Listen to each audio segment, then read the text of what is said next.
ඔන්න ළමයිනේ මේ තමයි රටේ ඉඳී. රටේ ඉඳී අපි කාලා තිබ්බට අපි ගස් දැකලා නැහනේ. ලංකාවේ ඉන්න කට්ටිය නැති විශේෂයෙන් මේවා දැකලා නැහැ. විදේශගතව සිටින නැත්නම් අපි කියමුකෝ මැද පෙරදිග අරාබි රටවල් වල ගල්ෆ් කලාපයේ ජීවත් වෙන පිරිසට නම් මේවා බහුලව දැකිය හැකියි. ඉතින් මේ රටේ ඉඳී පරදාව මේ දවස්වල පටන් අරන් තියෙන්නේ. හරියට විස්තර කරොත් ඇත්තටම රටේ ඉඳී කියන්නේ ඒක බීජ ඒක ලිංගික ශාකයක්.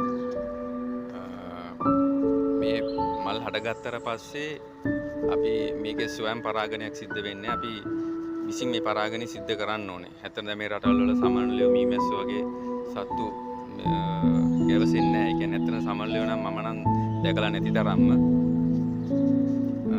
මීමැස්සෝ නම් එහෙම කලාතුරකින් අපිට දැක ගන්න පුළුවන්. ඉතින් මේ ශාකය ඇවිල්ලා මේ ශාකේ පුෂ්පය ජයාංගික පුෂ්පයක්. ඒ කියන්නේ ඒක ලිංගිකයි. එතකොට මේ ඔබට මේ පේන ඇති මේ ශාක සියල්ලම ස්ත්‍රී ලිංග ශාක නැත්නම් ස්ත්‍රී ලිංග මල්.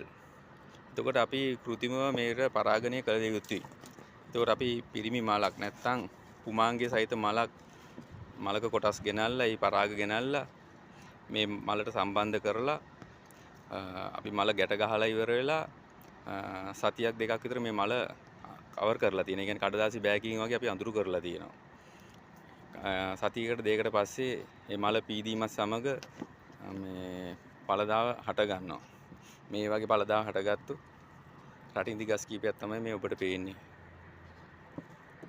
ඉතින් මේ වගේ පරාගණය කරන ලද මිනිසා විසින් පරාගණය කරන ලද සාරවත් ලෙස පළ හටගත්ත මේ ගස් කීපයක් තමයි ඔබට පේන්නේ.